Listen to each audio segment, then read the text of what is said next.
ရပေးမယ် Chrome browser တွေကိုဝင်လိုက်ပါမယ်နော်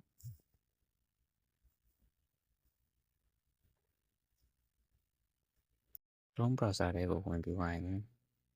ကိုကြိုက်တဲ့ browser ကိုဝင်ပါပဲပြီးလို့ရှိရင် set or type URL မှာကြာမလဲဆိုတော့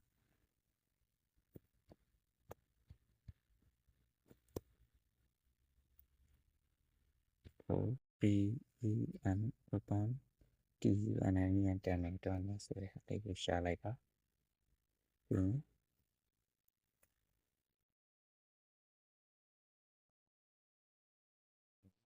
တင်မယ်တင်ပြီးတော့ဒီမှာပြpage 10နဲ့ choose server ဆိုတဲ့ဟာကိုရေးမယ်ပြ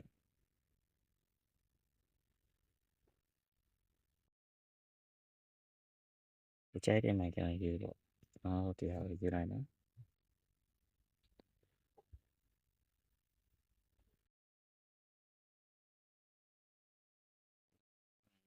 စာမင်း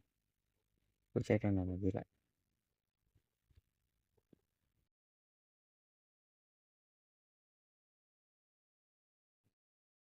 create ဆိုတဲ့ဟာကိုဆက်နေလိုက်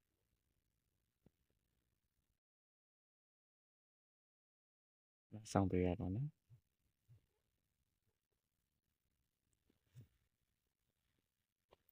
ကြာလာပါပြီဒါကိုအကုန်လုံးကို copy ယူရမှာဖြစ်ပါတယ် copy ပြီးတော့နောက်ထဲမှာမှတ်ပါမှာပေါ့နော် copy ယူနော်ဒီစနေနောက်ထဲမှာမှတ်မယ်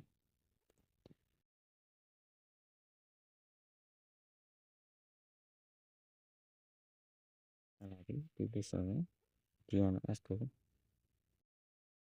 copy ယူပါမယ် public key ကို copy ယူပါမယ်နော် copy ယူပါပြီဒီနေ့ဒီအောင်မှာတစ်ချက်ဆက်ပြီးစပယ်မယ် data ဆိုရ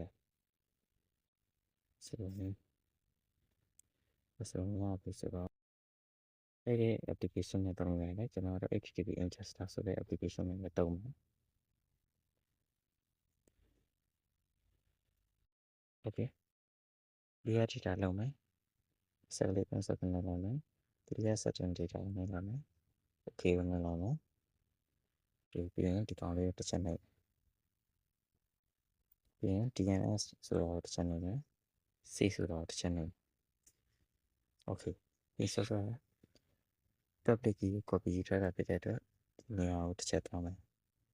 ဒီနေရာကိုတော့မယ် SSH setting လုပ်မယ်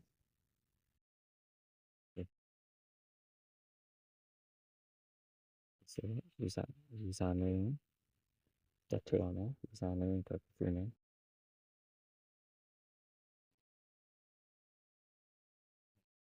ဒါရင်းနေဆိုရင်ဒီချာနော် okay ဆိုရအောင်မယ် password ကဒီ password ကို copy လုပ်မယ်ပြီးရင် detail ဝင်မယ်ဒီချာမယ် save မယ်ပြီးရင်တစ်ချက်ပြန်ထွက်မယ် setting ကိုတော့မယ်ပြီးရင် DNS ဆိုရတဲ့ဝင်မယ်ဒီမှာတစ်ခုရှိမယ်ဒီမှာ constant ရေးမယ်main server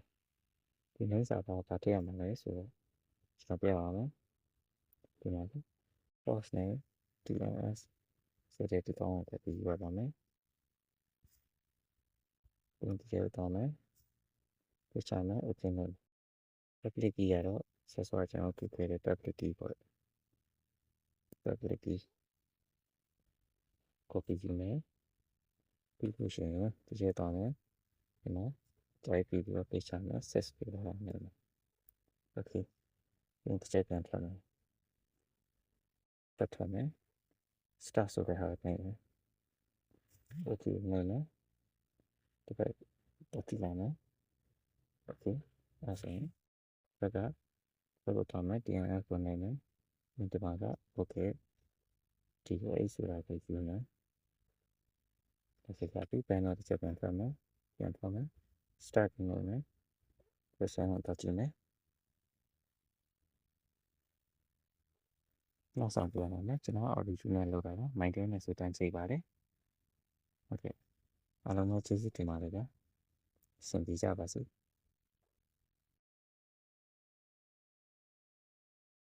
ဟုတ်original နဲ့မို့လို့ပါ maintain နဲ့ဆိုချိန်ပါတယ်ဗျ